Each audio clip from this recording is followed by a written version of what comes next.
What's up? Don't go anywhere. This video is going to be super quick and it's going to give you everything you need to know about the nitrogen cycle. Have no fears. Let's get into it.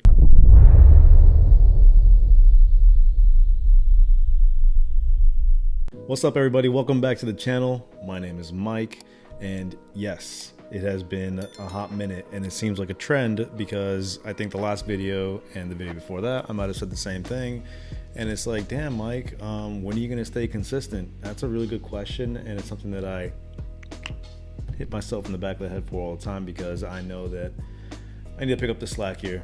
There's so much information that I want to get to. There's so many things I want to talk about, so much content I want to record, but the excuse of a lifetime is that there's never any time in the day after I get done with everything that I need to do on a daily basis. And there goes my dog walking across with his loud toe taps. So anyways, with that being said, if you hear some walking around, some tappity taps, that's my pup walking around being rude and having no care that I'm recording for you. So sorry. So nitrogen cycle, right? What is the nitrogen cycle? If you are new to this hobby, I want to tell you, have no fear, relax, take a deep breath. The reason why I say that is because the nitrogen cycle has become this thing where it's like, it is so intimidating, especially for the newcomer into the hobby.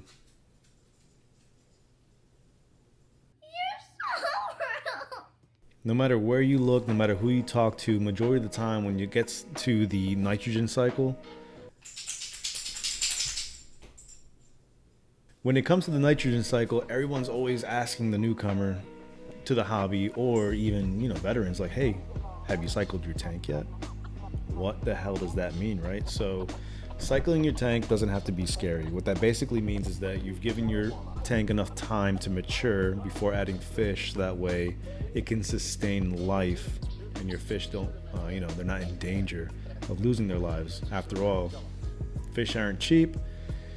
No matter how much they cost, it adds up at the end of the day because you're not just putting one fish in your tank, unless of course you're getting a beta. Oh, it's called beta.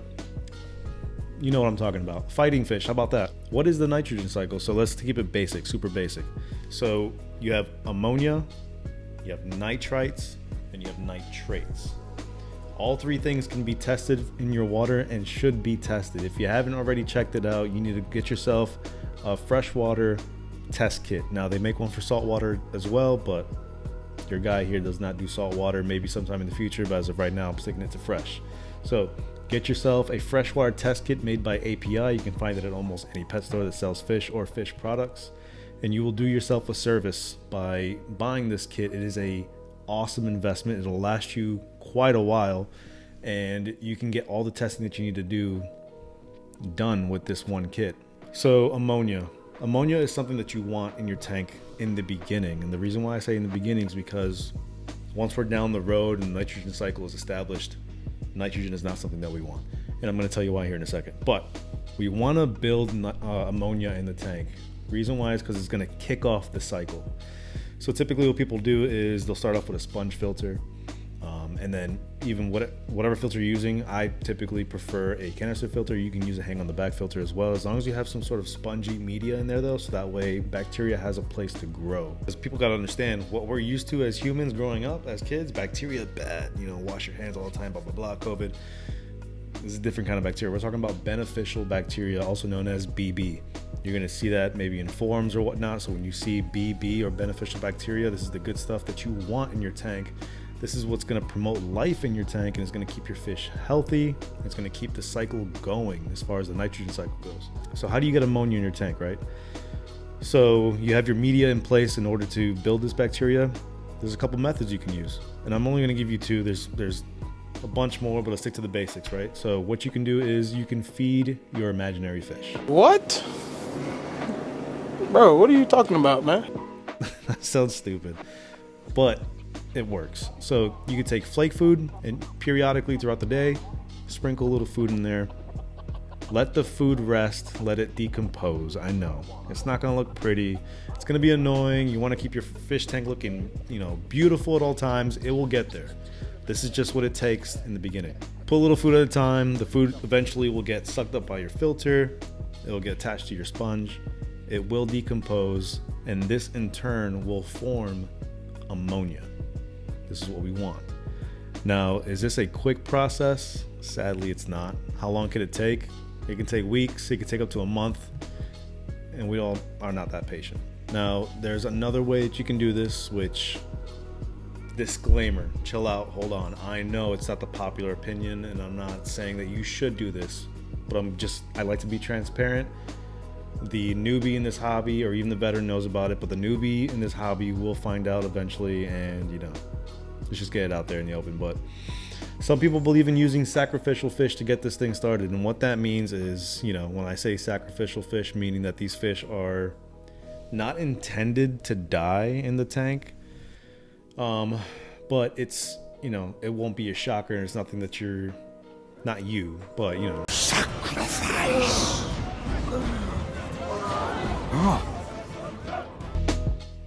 The people who do this, not me. So you put sacrificial fish in a tank. This can be tetras, it can be guppies, it can be the cheapest fish that you can find. It could be feeder fish. And basically you try to keep these fish alive. You feed them, they poop, you feed them, they poop, over and over and over again. And this will actually boost the cycle and help it go faster, because you have a combination of uneaten food and fish waste that will help build the ammonia. Okay, let's fast forward. You got ammonia established in your tank, right? And the reason why I know this is because you bought that master test kit and you're testing your water. I'm recording a video. Can you just give me some peace? Just a little bit of peace. Can you do that? Go lay down and chill out. Thanks. So,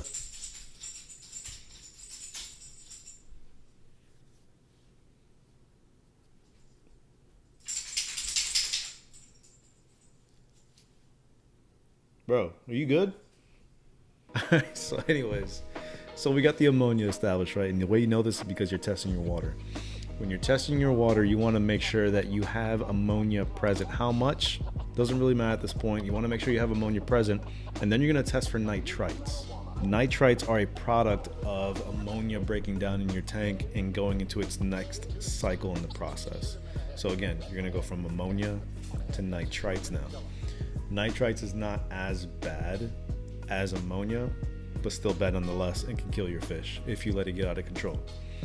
Eventually though, you will see your ammonia decrease and your nitrites increase. But this is just because it's going from ammonia to nitrites. It's going through that cycle. Now, are you in the clear? Not yet. Why is that? Because now your nitrites need to break down, and your nitrites will break down into nitrates. Okay, there's nitrites, nitrates. Now nitrates aren't as bad as ammonia and nitrites, all right? Still necessary for this process, but it's not as bad. But also nitrites aren't all that good, and I'm going to tell you how to take care of that in a second. But first, nitrites will eventually break down to nitrates. Now, when you're testing your water in the beginning stages, when you're trying to build this nitrogen cycle, I would suggest you test your water maybe every other day or maybe twice a week to make sure that you are tracking and following when this cycle is completed. Eventually, okay, hear me out, it will happen. Eventually, while you're testing your water, you're going to realize that, hey, I've got 0 parts per million on ammonia. I have 0 parts per million on nitrites, but now I have nitrates. Inevitably, you're always going to have nitrates, but this is a good sign. This means that now you finally have a nitrogen cycle established in your tank, meaning that you have enough beneficial bacteria, or BB, to go ahead and consume the ammonia, consume the byproduct, which is nitrites, and convert that into nitrates. Nitrates aren't all that good for your fish either, but it's a less toxic form of, harmful, we can call it toxin, in your water that give your fish a fighting chance until you're ready to perform a water change. How often you do a water change is up to how stocked your tank is, what kind of fish you keep, what kind of water parameters you're trying to keep. A whole bunch of different factors. Me personally, I keep an overstocked African cichlid tank, as some of you may know, and I do a water change every single Sunday, and I do at least a minimum of 80% every single week. Some people do 25, some people do 50, others do 80, just like me. I can't tell you how much water to take out because I don't know how much nitrates your fish are producing in your tank. Now, that's usually what you go off of. Now, even though, hear me out, even though you don't have a huge spike in nitrates and you still want to do a water change every week, that's good because you're replenishing vital minerals and healthy nutrients by adding fresh water, even though your nitrate levels don't call for a water change immediately. So I'd say get into the habit of doing a water change frequently, get on the schedule, be consistent on it, and your fish will thank you down the road. So all right, let's bring it all together, right? So you have ammonia, you had that converted into nitrites. It takes a while, I get it. Ammonia is not something that you just get overnight. Is there other methods to do that? There are, but I'm not, myself, I'm not versed in it. You can do research and there's things you can do out there to get an immediate spike in ammonia to get this thing kickstarted. I wouldn't recommend it because now you're kind of messing with chemicals and that can just cause a whole different sorts of problems that I personally don't want to deal with. So I'm giving you the safe bet, the safe road, the easy, simplified way of doing this, okay? So eventually you get ammonia, awesome. That converts into nitrites, awesome. And you're tracking this because you're doing your water tests frequently. You're checking to make sure your water's, on point. Then your nitrites become nitrates. So nitrates is what you want, right? So not only do you know that your tank is cycled once you have nitrates present, but you need to make sure that now you have 0 readings on your ammonia and nitrites. If you still have spikes in nitrites, even though you have 0 in ammonia, you're not there yet. Almost there. Just be patient. You waited this long, wait a little longer. You want 0, 0, and then a reading of nitrates. You've got your nitrates, right? Now we're there, finally. Sweet. Am I cycled? Yes, but before you add fish, what do you want to do? A water change. How much a water change do you do? There's a couple different factors that dictate how often you should do a water change, but typically I stick to how much are you producing in a week's time? How much can you get rid of doing a water change? And once you've gotten rid of it, what are you left with? And with whatever you're left with, what den do you have at the end of the next week? Because remember, you started at 0 nitrates, you got your cycle going, and you got whatever reading in nitrates that you have now, right? Do your water change. The only way to get 100% rid of your nitrates is to do 100% water change, which is not something that we're doing, okay? Especially if you have fish in the tank.